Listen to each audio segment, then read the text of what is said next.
My name is Josh Westerman, and I'm an English faculty out here, and so I teach a lot of the developmental English courses, and then I also do a lot with student success and workshops like these to try to help you be more successful as a student. So today you are here to learn about time management a little bit, and you should have picked up a handout, and so the first page of that handout is meant just to be kind of an outline of what we're going to talk about today, and then there are a couple pages then that are different schedules that we'll kind of go over. And so I'll try to be as concise and clear with those as I can, and try to hopefully that you'll leave here with some very practical ideas and strategies that you can use to improve your time management. What I'm going to talk to you about today, I have 30 minutes, and what we're going to do in 30 minutes is a very condensed version of what usually takes about a week and a half to 2 weeks in my class.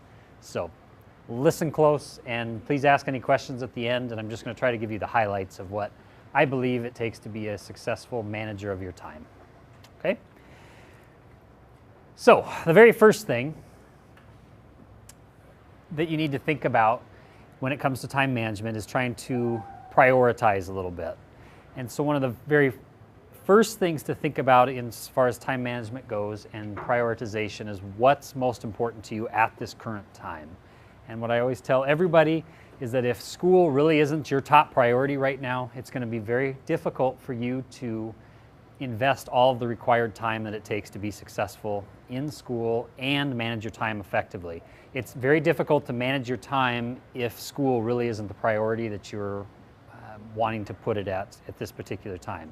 School should be way up at the top, followed by whatever else is there. If you have kids, if you have boyfriend, girlfriend, partner at home, something like that, you can't push all of that away, but somehow you have to have a pretty close balance between school and everything else that your life is throwing at you at this particular time. So you have to decide, and if you're not ready for school at this time, it's often best just to take a little break, come back when you are ready for sure, so that you can devote all the attention to it that you can. But if you're here now, the quarter's going along pretty well, and you say in your mind that yes, school is the most important for me, it becomes really easy to start managing your time better. Also, in terms of prioritization, is trying to think about what needs to be accomplished first during your typical day, during your week, during your month. And so as you start to think about everything that starts to be coming due, everything that you need to have accomplished, you have to start thinking for yourself what needs to be accomplished first.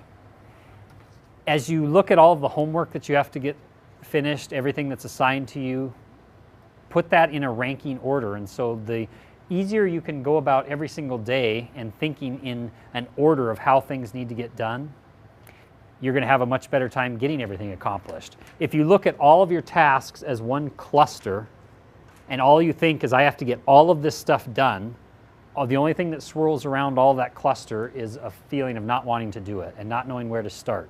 But as soon as you can take that whole cluster and you can start organizing them and prioritizing what needs to be done first, all the way to the last, then you can gradually start to pick apart every single item and work your way down through there. But unless you can prioritize and decide for yourself what needs to be accomplished first, it's very hard to get started on anything. So that's one of the first steps.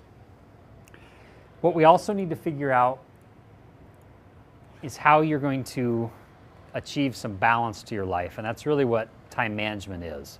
And when we think of your life right now, for most of you it's going to consist of 3 different areas: school, your family, your social life, and then for most of you probably a job that you have outside of school.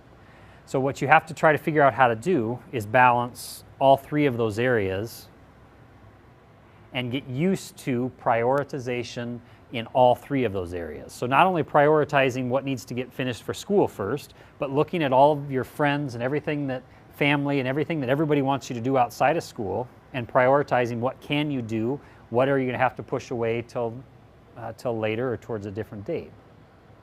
How many of you are in your very first quarter of college right now? Okay, so about half. And how many are in your second quarter? You were here fall and now this is your second. Okay.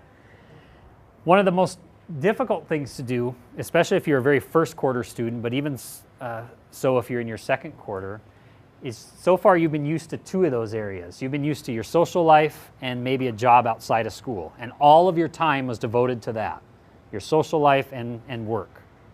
So all of the things that you were doing to take up your entire day in those two areas, you were doing probably pretty well.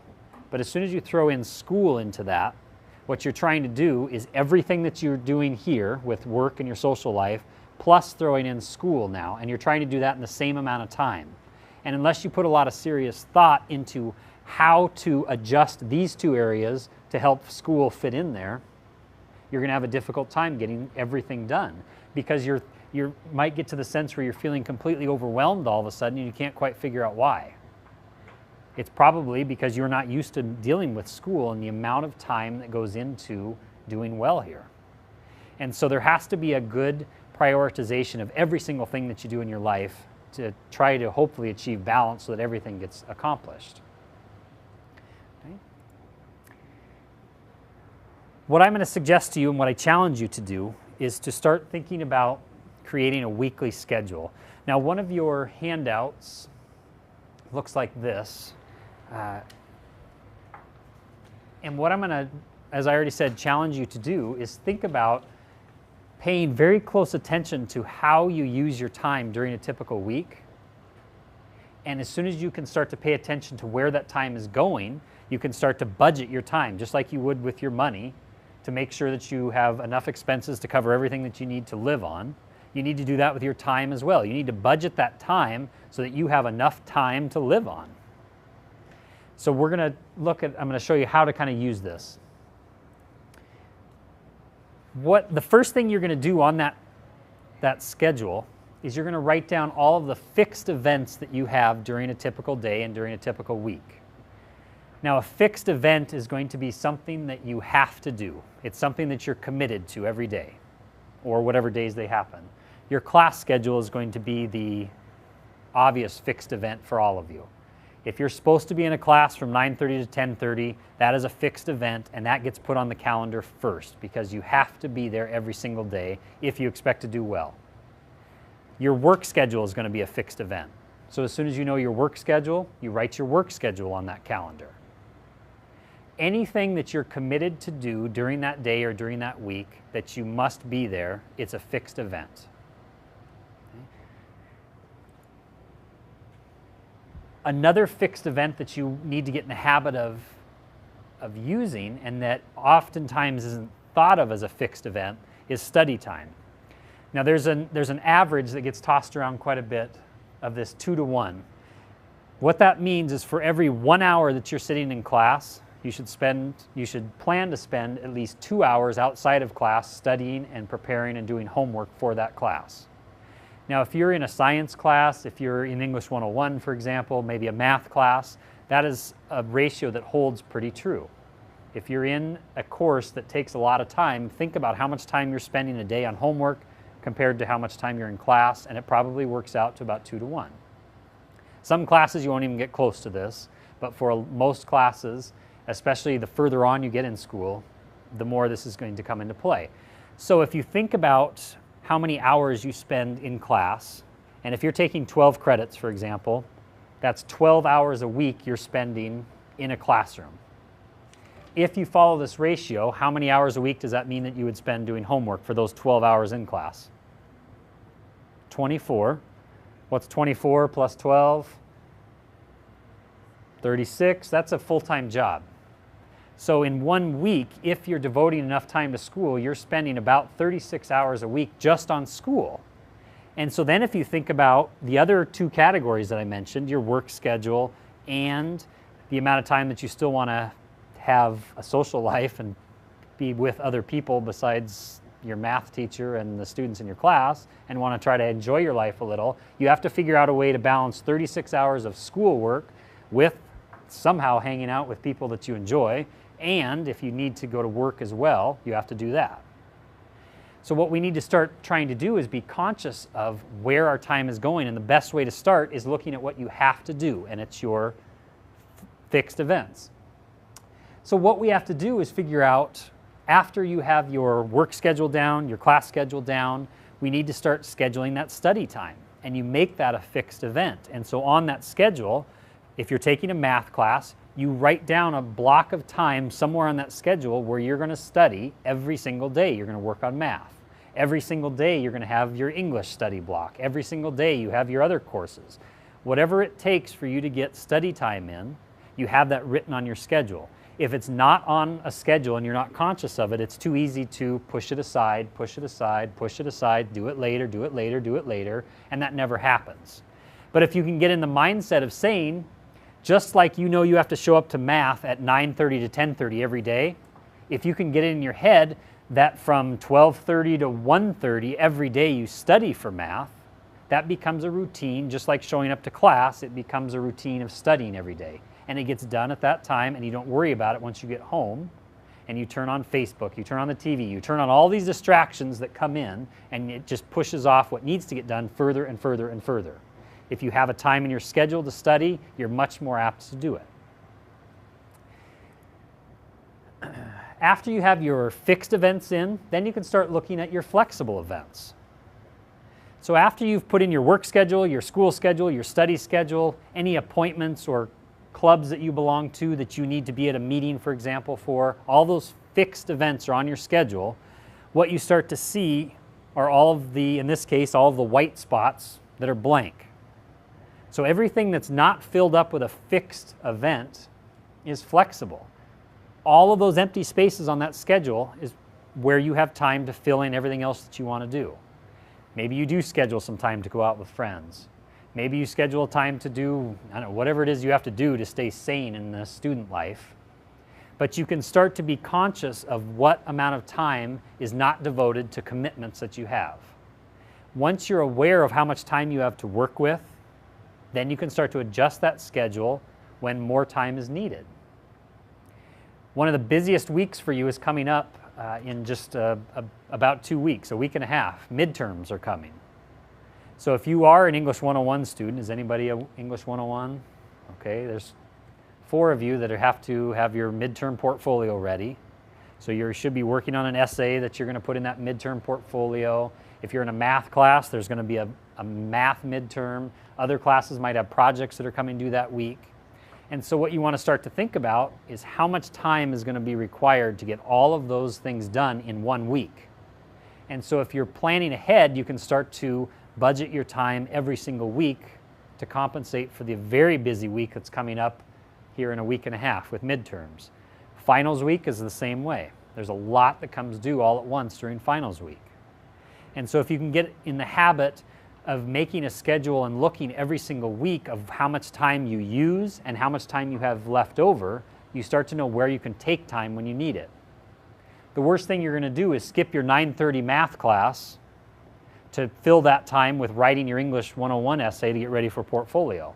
As soon as you skip math to do English, then your math's going to start to suffer. And then you're going to have to skip something else to make up for math, and it's just a cycle that before long consumes you. So the better thing then is to look at the blank spots in your schedule and say, okay, I have to get my English essay done, but skipping math to do it is not the best choice, but I do see an hour later in the day where I would rather be playing whatever video game I play online, or rather be watching whatever TV show, or I'd rather be going out with friends, but I know that instead of doing that, I should be doing homework. It's not going to happen every single week, but for this week is much busier than it normally is, so I need to get that filled in. And if you start to think in terms of using up that flexible time for your different needs that come up, instead of sacrificing that fixed time, calling in sick to work is another bad example. If you do that too many times, you're not going to have a job. So instead of calling in sick to do your English essay, find a time where you have nothing else that's pressing, nothing else that's fixed that needs to be done, that you can do that instead. Is that making sense? Okay. So it's just trying to think of your time as a budget, just like you would with your money. You look at how much money is coming in, you look at where you're spending your money, you make adjustments so that you can get everything done with the amount of money that you have. Time is the same way. You look at how much time you have to spend a week doing things, you look at how much time you have left, and you figure out how you use that time you have left to get everything done that you need to get accomplished. The hardest thing, and why this is a challenge for you, is to try to stick to this schedule. If you've never thought about planning your time out like this or paying attention to where your time is actually going, it's very difficult to do this. The first couple weeks are going to be very hard.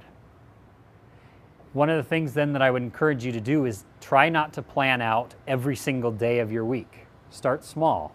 If you don't look at anything time-wise right now, do 2 days a week. Try to plan your Monday and your Friday, or your Tuesday and your Thursday, whatever 2 days you want. Plan a schedule and stick to those 2 days, and then let whatever else happens the other 3 days of the week, let it happen. But try to stick to 2 days and see how it works for you. The next week, make changes to those 2 days. If you couldn't stick to the study times that you had scheduled, why couldn't you stick to them? Think about that and then alter that for the next week. After a couple weeks, add a third day that you try to schedule. And eventually you can work up to the time where you can do this every single day of the week. But at first, if you try to start big and try to do the whole thing, you're going to get frustrated with it and you're going to say that guy in the blue striped shirt didn't know what he's talking about, it doesn't work, I'm not going to do it, I'm not going to blah, blah, blah, blah, and you give up. You give up because it's new, you give up because it's difficult, and don't give up without giving it a good shot. And the best way to do that is to just start small. So try 2 days a week. Pick the days of the week that you think you could plan and stick to and see how it goes.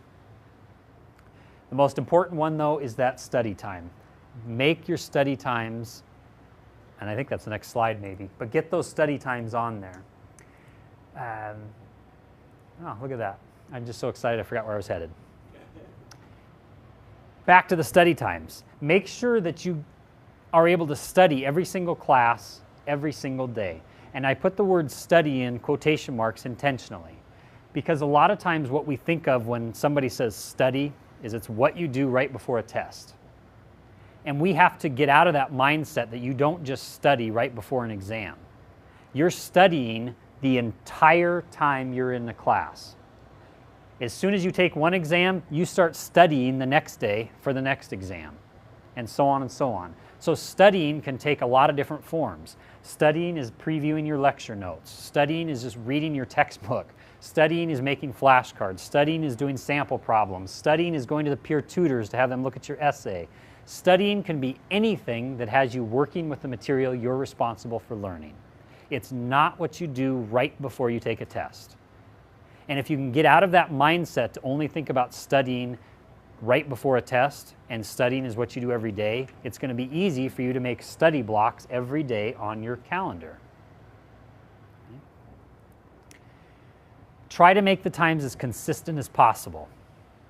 So if you always study math in the afternoons, you're going to be much better off as opposed to studying math at this time one day, then it's right before you go to bed the other day, then it's right away in the morning before class because you didn't do your homework the night before another day, and it's all over the place. You want to try to make routines for yourself so that you can stick to it.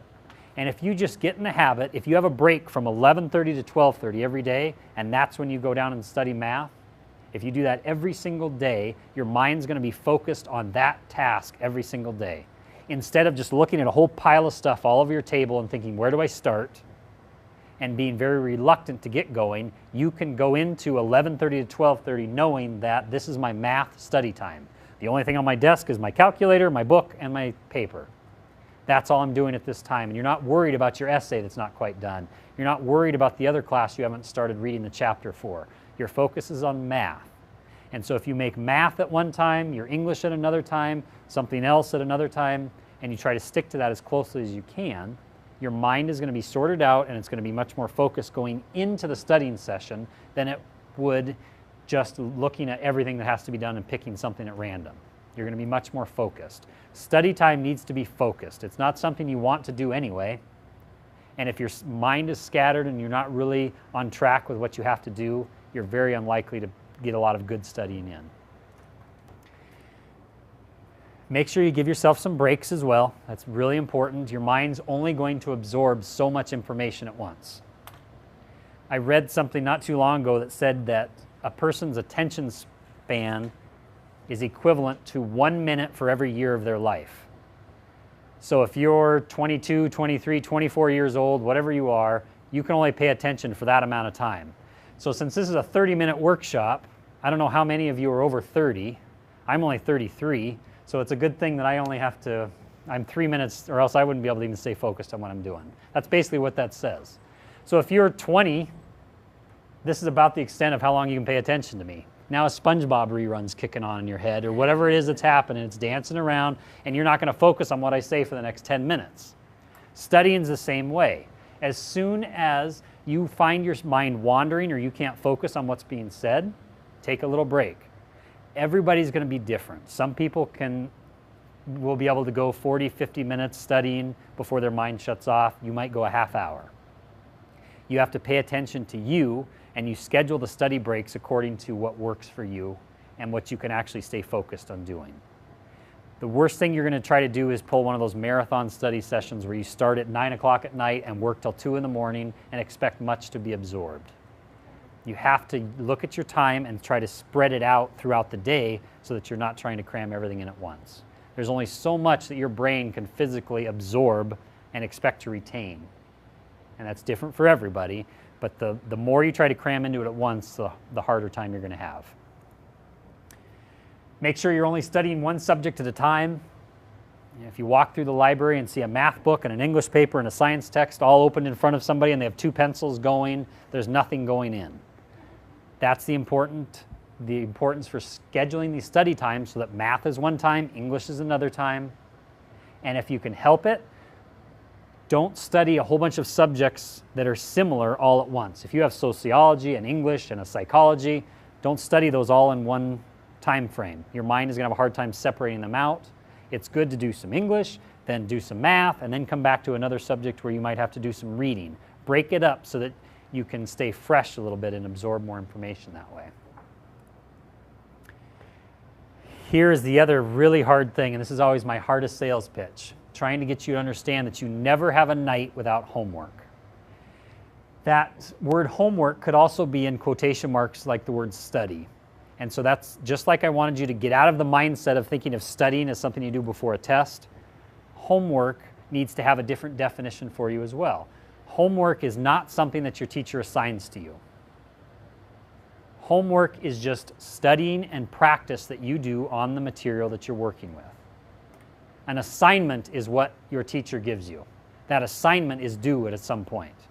Homework is what you're doing to prepare and study for that particular class. You have to give yourself homework. What are you going to do tonight to study math? What are you going to do tonight to make your essay better? That's all homework. You're assigning that stuff for you. Homework doesn't have to be done at home. It can be done at school. But it's just something that's helping you practice and rehearse the information you're responsible for knowing.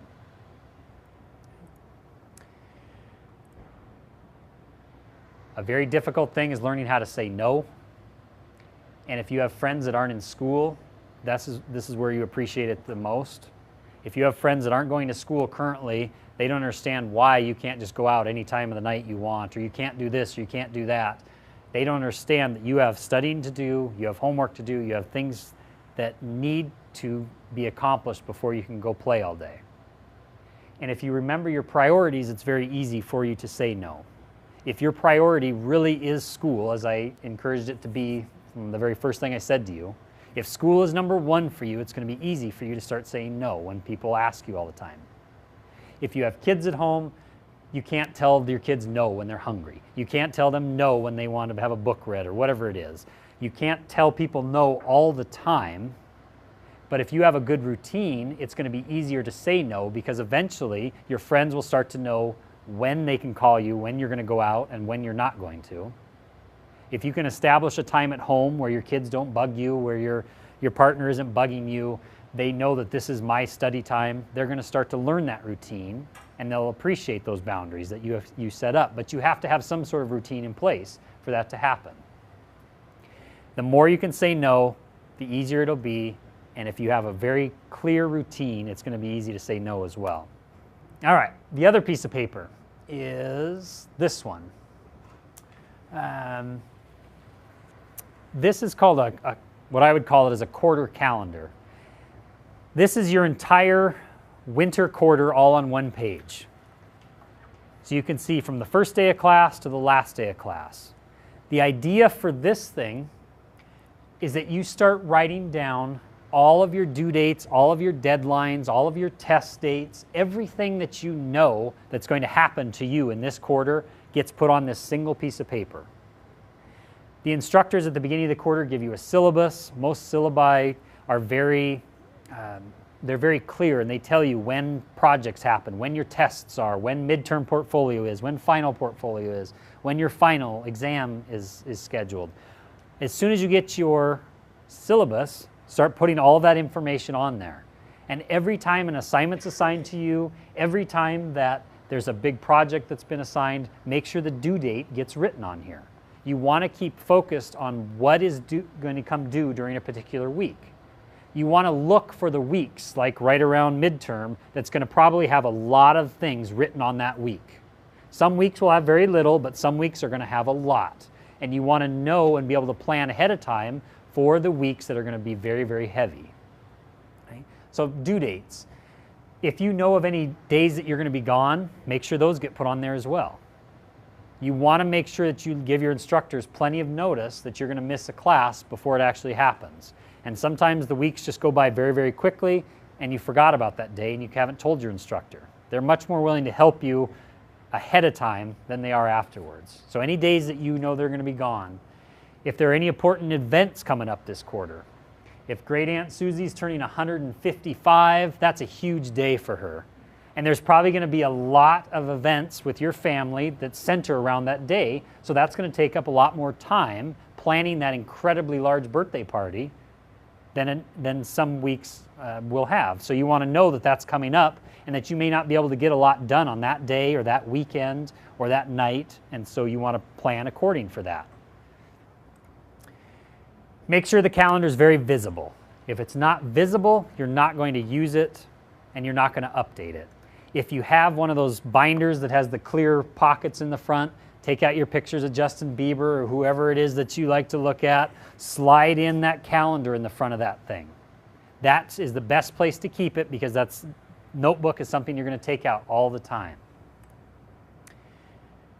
Last thing I'm going to leave you with is that when it comes down to it, procrastination is a choice that you make. We all do it. It's something that is easy to do, and we always think that there's tomorrow, there's next week, there's whatever it is, and you push it back further and further and further and further. And all that procrastination does is lead to a lot of stress on you, and it makes it hard for you to do the best possible job that you can with the task at hand. And so if you can also get in the mindset, and I've asked you to change your mindsets a lot today, but if you can start getting in the habit of thinking that procrastination is a choice you're making, and choices can be changed and made by you and you only, then it's easier to start getting things done quicker. If you have an assignment that was handed out today, it's not due for a week, don't wait until next Tuesday to start it. Start today. It's your choice not to put it off. Read the assignment. What do you have to do? Plan it out step by step so that you can do something every single day to work on that big project instead of having to worry about it all right at the end of next week. It's your choice to put it off. Nobody else is forcing you to do that. So when it comes down to it, if you can just say, no, I'm going to get started today on this assignment. It's not due for a couple weeks, but I can start it today. I can make a plan for how I'm going to do it. You're going to live a much less stressed student life, and I think you're going to find that you can get things finished in a much more efficient manner than you did if you put it off until the last minute. Okay. Any questions about anything? If you are just so enthralled by what I said and you just want to have more time management, I'm always happy to talk to anybody about anything or give you suggestions if you're struggling with something. Phone number and email is there. Other than that, it just has to start with making new routines for yourself. If you're managing your time fine, good for you. But if you're not happy with how things are going, you have to change something. And so everything that I kind of said today are just things to think about that you could possibly change. And that's it. That's all. That's my show. Have a very nice day.